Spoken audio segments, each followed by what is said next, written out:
Hello दोस्तों, अभी classes में आपका स्वागत है। आज की इस क्लास में हम लोग देख रहे हैं साइंस का मोस्ट इम्पोर्टेंट क्वेश्चंस, जिसमें साइंस का जो चैप्टर है लाइट, प्रकाश, है ना, उसको कवर करेंगे। ओके, जो हमारा चैप्टर कौन सा है, प्रकाश है ना, लाइट है, उसको देखेंगे। ओके, तो चलिए, इसमें बहुत सारे एग्ज़ाम में यहाँ से क्वेश्चन पूछता है, इसलिए इसको कवर करेंगे। ठीक है, चलिए देखते हैं। पहला क्वेश्चन इसमें देखते हैं। पहला क्वेश्चन आपसे पूछ रहा है, ओके, रमन प्रभाव का प्रकाश की उन किरणों से संबंध है जो आर पार जाती है। जो आर पार जाती हैं। पहला ऑप्शन है केवल द्रव्यों में, केवल प्रिज्म के, केवल हीरो के और सभी पारदर्शी माध्यम के।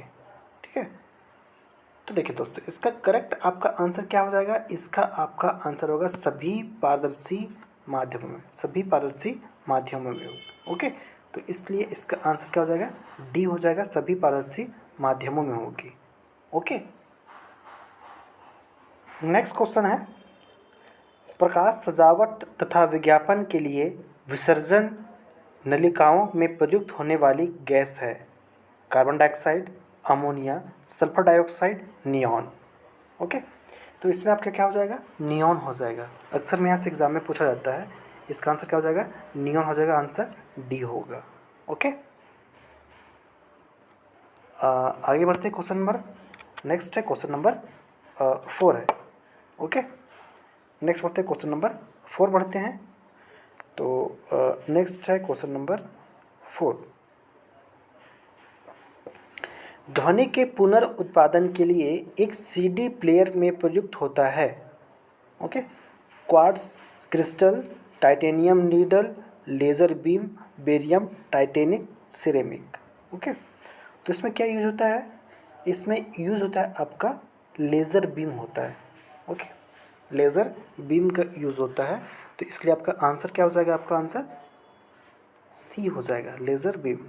ओके, नेक्स्ट क्वेश्चन नंबर है क्वेश्चन नंबर 4। बात करते हैं, जब एक सीडी सूर्य के प्रकाश में रखी जाती है, ओके, जब एक सीडी यहाँ पे हो जाएगा, टाइपिंग मिस्टेक की रहा है, यहाँ पे सीडी रखा है, यहाँ पे ठीक है, सीडी होगा। ठीक है, जब एक सीडी ऑडियो और वीडियो प्रणाली में प्रयुक्त होने वाला, ठीक है, होता है जो सीडी होता है, ओके ओके, जो सीडी जिसे कहते हैं कॉम्पैक्ट डिस्क कहते हैं, सीडी सूर्य के प्रकाश में रखी जाती है तो इंद्रधनुष के समान रंग दिखाई पड़ते हैं।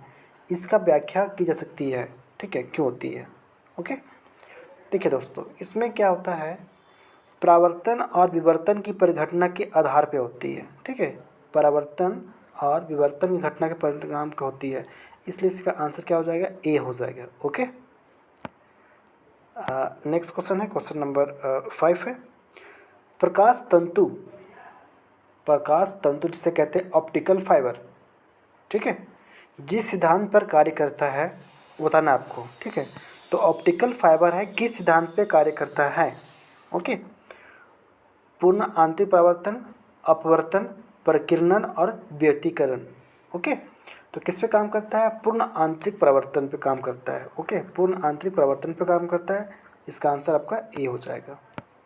नेक्स्ट क्वेश्चन नंबर 6 है, सौर विकिरण निम्न तरंग दैर्ध्य प्राश में से किस प्राश में दिखाई देता है। सौर विकिरण जो होता है किस में दिखाई देता है, ओके, ये बताना आपको। तो ये आपको दिखाई देगा 400 से लेकर 700। ओके, इसलिए इसका आंसर क्या हो जाएगा, बी हो जाएगा, 400 लेकर 700, आंसर बी होगा। ओके, नेक्स्ट क्वेश्चन है क्वेश्चन नंबर 7, तंतु प्रकाशिकी, ओके, तंतु प्रकाशिकी संचार में संकेत किस रूप में प्रवाहित होता है। प्रकाश तरंग, रेडियो तरंग, सूक्ष्म तरंग और विद्युत तरंग किस रूप में प्रवाहित होती है। तो इसमें जो प्रवाहित होती है प्रकाश तरंग के रूप में। ओके, प्रकाश तरंग, आंसर आपका ए होगा। क्वेश्चन नंबर 8 है, प्रकाश की गति किस माध्यम में न्यूनतम होगी। प्रकाश की जो गति होगी किस माध्यम में सबसे कम होगी। ओके, कांच है, निर्वात, जल, वायु, तो सबसे कम जो होगा आपका कांच में होगा। ओके, तो इसका आंसर आपका ए होगा, कांच में। क्वेश्चन नंबर नेक्स्ट है 9। प्रकाश का रंग निर्धारित होता है आयाम से, तरंगदैर्घ्य से, तीव्रता से और वेग से, है ना। तो आपसे पूछा कि प्रकाश का जो रंग होता है किससे निर्धारित होता है। ओके, तो प्रकाश का जो रंग होता है निर्धारित वो तरंगदैर्घ्य से होता है, तरंगदैर्घ्य से होता है। ओके, तो आपका आंसर होगा बी होगा।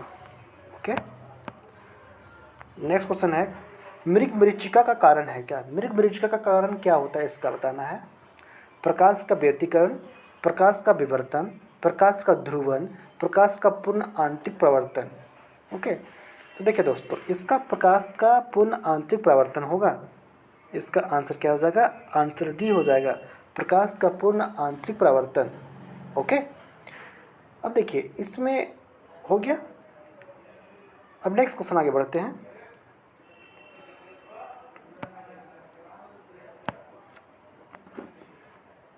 क्वेश्चन नंबर 15 है। नेक्स्ट है क्वेश्चन नंबर 11 है, ठीक है। वायुमंडल में प्रकाश का विसरण का कारण है। वायुमंडल में विसरण का क्या कारण है। कार्बन डाइऑक्साइड, धूलकण, हीलियम, जलवाष्प। ठीक है, इसका मेन कारण आपका धूलकण है। ओके, आंसर आपका बी होगा। ओके, देखिए क्या होता है, सूर्य का प्रकाश जब वायुमंडल में गुजरता है तो क्या होता है, मार्ग में आने वाली गैसें के अणुओं तथा धूलकण एवं अन्य पदार्थों के सूक्ष्म कणों द्वारा इसका क्या होता है, परिकीर्णन होता है। ठीक है, तो इसका आंसर क्या होगा, धूलकण हो जाएगा। ओके, आंसर हो गया। नेक्स्ट है निम्न में से किस रंग का तरंगदैर्घ्य सबसे अधिक होता है। हरा, पीला, नीला, लाल। सबसे अधिक जो तरंगदैर्घ्य जो होता है किसका होता है, लाल का होता है। तो इसकी तरंगदैर्घ्य की बात करें, लाल का सबसे अधिक लाल होता है। कितना होता है, तो 7.5 इंटू 10⁻⁻5 सेंटीमीटर। ओके, 10⁻⁻5 सेंटीमीटर होती है। ओके, इसलिए क्या था, सबसे अधिक दूरी पर दिखाई देता है। इसके विपरीत बात करें बैंगनी रंग का, तो बैंगनी रंग का सबसे कम तरंगदैर्घ्य होता है। ओके, तो कितना होता है, तो इसका होता है 4 इंटू 10⁻⁻5 सेंटीमीटर होता है बैंगनी का। तो बैंगनी का होता है सबसे कम होता है। ओके, इसलिए बैंगनी रंग का जो होता है विजिबिलिटी होता है सबसे कम होता है, सबसे अधिक होता है रेड रंग का होता है, लाल रंग का होता है। ओके, आगे बढ़ते हैं। क्वेश्चन नंबर नेक्स्ट है क्वेश्चन नंबर 13 है। ओके, निम्न में से कौन सा कथन सत्य है, बताना आपको कौन सा कथन इसमें सत्य है। ओके, प्रकाश का वेग सबसे अधिक होता है, प्रकाश का वेग सबसे अधिक होता है। ध्यान देंगे, आपसे कथन जो पूछा है कथन सत्य पूछा है। ओके, सत्य पे ध्यान देंगे। तो प्रकाश का वेग सबसे अधिक होता है। नेक्स्ट बढ़ते हैं, ध्वनि का वेग सबसे अधिक होता है, ध्वनि का वेग सबसे अधिक होता है। आकाशीय पिंडों का वेग सबसे अधिक होता है, रॉकेट का वेग सबसे अधिक होता है।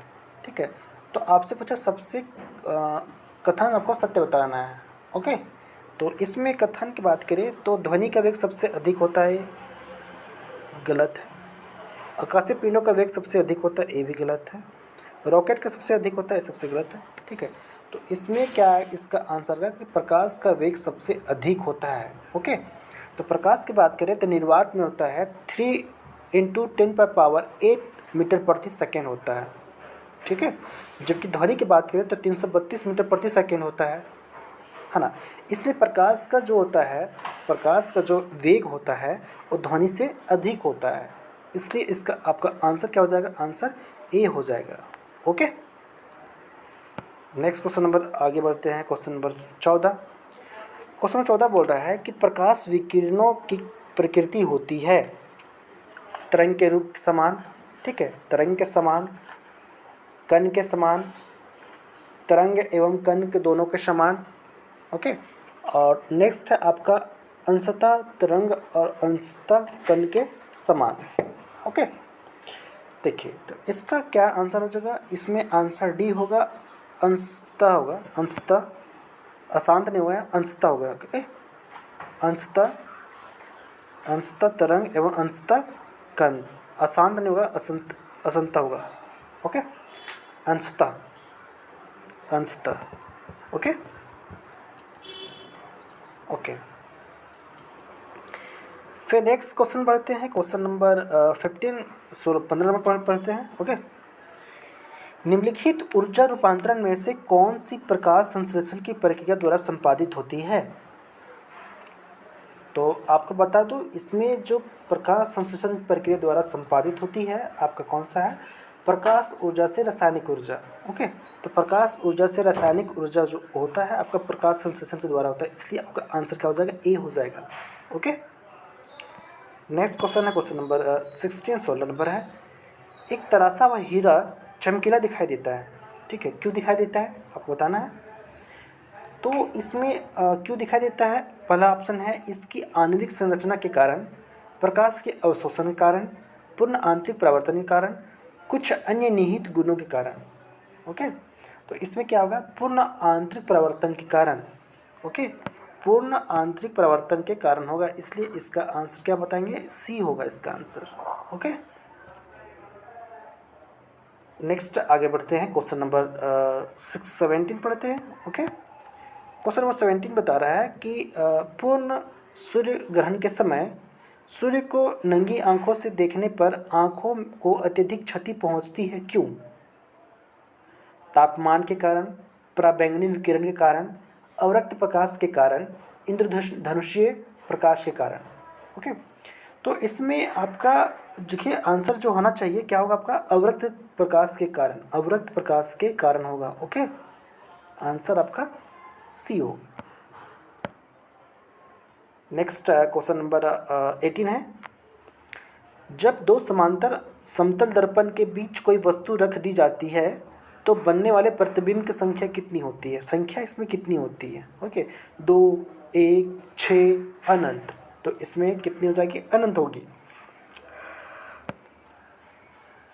आंसर होगा डी, अनंत। अगला क्वेश्चन क्या बढ़ते हैं हम लोग? क्वेश्चन नंबर बढ़ते हैं 19। किसी व्यक्ति का पूर्ण प्रतिबिंब देखने के लिए एक समतल दर्पण की न्यूनतम ऊंचाई होनी चाहिए। ऊंचाई क्या होना चाहिए? व्यक्ति के ऊंचाई के बराबर होना चाहिए, व्यक्ति के ऊंचाई का आधा होना चाहिए, व्यक्ति की ऊंचाई का 1/4 होना चाहिए, उपरोक्त में से कोई नहीं। ओके, तो देखिए दोस्तों क्या है कि इसका आंसर क्या होना चाहिए? व्यक्ति के ऊंचाई का आधा होना चाहिए। ओके, पूर्ण का प्रतिबिंब चाहिए तो पूरा प्रतिबिंब के लिए व्यक्ति का ऊंचाई का आधा होना चाहिए। ओके, तब हो पाएगा, इसलिए इसका आंसर क्या हो जाएगा? आंसर बी हो जाएगा। क्वेश्चन नंबर नेक्स्ट बढ़ते हैं 24। कौन सा रंग इंद्रधनुष के मध्य में दिखाई देता है? जब इंद्रधनुष बनता है तो उसमें उसके मध्य में कौन सा रंग दिखाई देता है? बीच में बताना है, नीला, हरा, लाल, पीला। ओके, तो देखिए आपको दिखाई देगा कौन सा? आपको लाल दिखाई देगा, लाल नहीं हरा। ओके, सॉरी, इसमें दिखाई देगा आपको हरा दिखाई देगा। ठीक है, देखिए इसका अगर सीक्वेंस की बात करें कि कलर जो होता है ना, पहले रेड होता है, ठीक है, red, orange, red first, red, orange, red होगा, ऑरेंज होगा, फिर येलो होगा। ठीक है, येलो के बाद आपका ग्रीन होगा, ग्रीन होगा, ग्रीन के बाद आपका ब्लू होगा।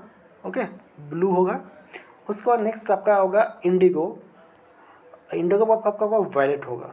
ठीक है, तो 3 इधर हो गया और 3 इधर हो गया, 6, और बीच में आपका ग्रीन 7, तो ग्रीन बीच में होता है। ठीक है, तो इसका आंसर क्या हो जाएगा? ग्रीन, हरा हो जाएगा, बी। अगला क्वेश्चन बढ़ते हैं 21। जब लाल, नीली तथा हरे प्रकाश का पुंज एक स्थान पर पड़ता है तब प्रकाश का रंग हो जाता है। ठीक है, तो प्रकाश का रंग कैसा होगा? प्रकाश का रंग सफ़ेद होगा। ओके, प्रकाश का रंग कैसा होगा? सफ़ेद होगा। Answer D. क्वेश्चन नंबर 22 देखते हैं। दोपहर के 12 बजे किस दिशा में इंद्रधनुष दिखाई देता है? इंद्रधनुष किस दिशा में दिखाई देगा? ओके, आपको ये बताना है। तो देखिए दोस्तों, अगर दोपहर में अगर इंद्रधनुष बनता है तो आपको दिखाई कहाँ देगा? आपको दिखाई नहीं देता है। ठीक है, क्योंकि दोपहर में क्या होता है? सूर्य होता है बिल्कुल क्या होता है? लंबवत होता है। ठीक है, इसलिए आपको दिखाई नहीं देगा। ओके, तो इसका आंसर क्या हो जाएगा कि दिखाई नहीं देगा? आंसर डी होगा। आगे बढ़ते हैं, क्वेश्चन नंबर 23 देखते हैं। निम्नलिखित कथनों में से कौन सी एक सही कथन नहीं है? सही कथन नहीं है। ध्यान देंगे, आपसे पूछा है सही कथन नहीं, मतलब आपसे गलत पूछा है। ठीक है, सही कथन नहीं है, सही नहीं है, सही नहीं है। ओके, तो इसमें देखते हैं सही कौन सा नहीं है। ओके, मृग तृष्णा एक प्रकाशक भ्रम है जो प्रकाश के पूर्ण आंतरिक परिवर्तन के से उत्पन्न होता है। चलिए सही है। ओके, सर्च लाइट में अवतल दर्पण हो सकता है, सही है। गर्मी में सामान्यतः सफ़ेद तथा या हल्के रंग वाले कपड़े गहरे रंग के कपड़ों की तुलना में अच्छे बनाते हैं, सही है। एक छोटे चित्र वाला उत्तल दर्पण डॉक्टरों द्वारा रोगियों के कान, नाक, गले और जांच के लिए प्रयोग किया जाता है। ये आपका सरासर गलत है, ये आपका गलत है। इसके लिए जो होता है रोगियों के इलाज के लिए जो जो उपयोग किया जाता है ना, ये आपका उत्तल नहीं होता है। वहाँ पे कौन सा होता है, अवतल होता है, जिसे कहते हैं कनकेव मिरर कहते हैं। ठीक है, तो अवतल का यूज होता है। ओके, इसलिए आपका आंसर क्या हो जाएगा, डी हो जाएगा। डी आंसर इसका होगा correct answer. Okay, question number 24 पढ़ते हैं। निकट दृष्टि दोष को ठीक किया जाता है। निकट दृष्टि दोष को ठीक कैसे किया जाता है वो बता रहा है आपसे। ठीक है, तो उत्तल लेंस प्रयोग करके, अवतल लेंस प्रयोग करके, अवतल समतल लेंस प्रयोग करके और समतल कांच लेंस प्रयोग करके। ओके, देखिए दोस्तों, इसको ठीक करने के लिए अवतल लेंस, निकट दृष्टि दोष रहेगा तो इसके लिए आपको निकट दृष्टि दोष है, उसके लिए आपको अवतल लेंस। ओके, और दूरदृष्टि के लिए उत्तल लेंस। ध्यान देंगे इसको, इसलिए इसका आंसर क्या हो जाएगा, अवतल लेंस आपका आंसर बी होगा। ओके, निकट दृष्टि दोष के लिए। अगला क्वेश्चन नंबर 25 है। कार के पीछे के यातायात को देखने के लिए किस प्रकार के दर्पण का प्रयोग होता है। अवतल दर्पण, समतल दर्पण, उत्तल दर्पण और इनमें से कोई नहीं। ओके, तो कार के जो पीछे यातायात को देखने के लिए दर्पण का जो यूज़ होता है कौन सा होता है, तो उत्तल दर्पण होता है। ओके, कौन सा होता है, उत्तल दर्पण होता है, जिसे कहते हैं कन्वेक्स मिरर कहते हैं। ओके, क्या होता है, दृष्टि क्षेत्र मतलब कहने मतलब फील्ड ऑफ व्यू अधिक दिखाई देता है। ओके, और इसमें इसके क्यों लगाते हैं, क्योंकि यह इसलिए होता है क्योंकि छोटे दर्पण में दूरी जो अधिक दूर तक प्रतिबिंब दिखा देता है इसमें। ठीक है, इसलिए इसको लगाते हैं। अगला क्वेश्चन 26 है। 26 बोल रहा है, जल में वायु का बुलबुला किसकी भांति व्यवहार करता है। जल में जो बुलबुला बनता है तो किसके भांति कार्य करता है, उत्तल दर्पण, अवतल दर्पण, उत्तल लेंस और अवतल लेंस। ओके, तो देखिए ये जो भांति करता है किसकी तरह काम करता है, ये आपका अवतल लेंस की तरह ये काम करता है। तो आपका आंसर जो होगा आपका अवतल लेंस होगा, आंसर डी होगा। क्वेश्चन नंबर नेक्स्ट बढ़ते हैं 27। प्रकाश के रंगों के अलग करने की क्या विधि है। प्रकाश के रंगों को अलग करने की क्या विधि है वो आपको बताना है। ठीक है, तो इसका विधि क्या है ये देखिए। ठीक है, एक प्रिज्म में से रंगों को अलग अलग किया जा सकता है। ठीक है, तो इसका आपका आंसर क्या हो जाएगा, ए हो जाएगा कि प्रिज्म से अलग करेंगे। ओके, तो इसका आंसर आपका ए होगा। फिल्टर से नहीं होगा, पौधों के रंगों से नहीं होगा, रंगों को अलग अलग करेंगे। अच्छा, इसका आंसर क्या होगा, ए हो जाएगा। नेक्स्ट बढ़ते हैं 28। दूरदृष्टि दोष वाले व्यक्ति के संबंध में निम्नलिखित कथनों में से कौन सा कथन सही नहीं है। कौन सा कथन सही नहीं है आपको बताना है। सही नहीं है, इस पर ध्यान देंगे, है ना। सही नहीं पूछा है, ठीक है, सही नहीं है। ओके, तो देखिए इसका क्या है, व्यक्ति दूर की वस्तु को स्पष्टता देख सकता है। ठीक है, व्यक्ति क्या होता है, दूर की वस्तु को स्पष्टता देख सकता है। जी हाँ, ठीक है। लेंस की भ्यांतर अधिक होती है। जी हाँ, सही है। निकट के पिन का प्रतिबिंब रेटिना के पीछे फोकस होता है। जी हाँ, बिल्कुल सही है। इस दोष को ठीक करने के लिए अवतल लेंस का उपयोग होता है। दूरदृष्टि के लिए अवतल नहीं होता है, उत्तल होता है। इसलिए आपका ये कथन बिल्कुल गलत है और आपका आंसर यही होगा। बोल रहा था कौन सा कथन सही नहीं है, तो यही कथन आपका सही नहीं है, तो इसका आंसर क्या हो जाएगा, आपका डी होगा। चलिए आगे बढ़ते हैं। Question number 29। प्रसारी विश्व की संकल्पना आधारित है। एक्सपैंडिंग यूनिवर्स, ठीक है, इसको प्रसारी विश्व कहते हैं। तो प्रसारी विश्व की संकल्पना आधारित है किस पे, डॉपलर प्रभाव पर, स्टार्क प्रभाव पर, जीमान प्रभाव पर, रमन प्रभाव पर। ठीक है, तो किस पर आधारित है? ये आपका डॉपलर प्रभाव पे आधारित है। ओके, तो आपका आंसर क्या हो जाएगा? ए हो जाएगा, डॉपलर प्रभाव। अगला क्वेश्चन क्या और पढ़ते हैं, क्वेश्चन नंबर 30। प्रकाश तरंगे हैं। प्रकाश तरंगे क्या हैं? वैद्युत तरंग है, चुंबकीय तरंग है, विद्युत चुंबकीय तरंग है और स्थिर वैद्युत तरंग है। कौन सी तरंग है ये? तो देखिए दोस्तों, ये जो प्रकाश तरंगे हैं विद्युत चुंबकीय तरंग है, विद्युत चुंबकीय तरंग है। इसका आंसर क्या हो जाएगा? सी हो जाएगा। ओके, अगला क्वेश्चन पढ़ते हैं, क्वेश्चन नंबर 31 है। प्रकाश विद्युत प्रभाव कहलाता है। प्रकाश विद्युत प्रभाव कहलाता है जब कोई पदार्थ गर्म हो जाए, सशक्त विद्युत क्षेत्र में रख दिया जाए, इलेक्ट्रॉन उससे टकराएं, विद्युत आवेशित इलेक्ट्रॉनों का उत्सर्जन करने लगे। ओके, तो प्रकाश विद्युत प्रभाव कब कहलाता है? जब विद्युत आवेशित इलेक्ट्रॉनों का उत्सर्जन करने लगे। तो इसका आंसर, आपका आंसर डी होगा। ओके, आंसर डी होगा। क्वेश्चन नंबर 32 है। एक इंडोस्कोप है क्या है? ठीक है, तो देखिए दोस्तों, इंडोस्कोप आपके पास 4 ऑप्शन है: संकीर्ण दूरदर्शी, कैमरे का प्रकार, सरल सूक्ष्मदर्शी, इनमें से कोई नहीं। तो इंडोस्कोप जो है वो क्या है, आप यहाँ बताइए। इंडोस्कोप है या एक चिकित्सीय उपकरण है। ओके, मेडिकल इंस्ट्रूमेंट है। ठीक है, जिसकी सहायता से इसमें क्या होता है, मतलब इसमें क्या होता है, एक लंबी पतली और लचीली क्या होती है, नलिका होती है। ठीक है, जिसमें एक प्रकाश स्रोत तथा एक वीडियो कैमरा जुड़ा होता है ना। जो डॉक्टर होते हैं इसके यंत्र का उपयोग मानव शरीर के आंतरिक भाग को चित्र लेने के लिए करते हैं। इसे मानव की प्राकृतिक छिद्रों जैसे मुंह, नाक आदि मार्गों से शरीर में प्रवेश कराया जाता है। ओके, तो ये इसका आंसर क्या हो जाएगा? इसमें आंसर की बात करें तो इसमें आंसर डी होगा, इनमें से कोई नहीं होगा। ओके, इनमें से कोई नहीं होता। तो इस तरह से दोस्तों हम लोग आज देखें जो लाइट है, प्रकाश चैप्टर है, इससे मोस्ट इम्पॉर्टेंट क्वेश्चन जो बनने वाले थे इनको हम लोग कवर किए हैं। ओके, तो आज के बस इतने ही करते हैं, फिर हम लोग मिलते हैं नेक्स्ट क्लास में। अगर वीडियो अच्छी लगती है तो वीडियो को लाइक कीजिए और चैनल में फर्स्ट टाइम विजिट किए तो चैनल को सब्सक्राइब कर लीजिए, बेल आइकन को प्रेस कर लीजिए ताकि वीडियो को नोटिफिकेशन आपको सबसे पहले आपको मिले।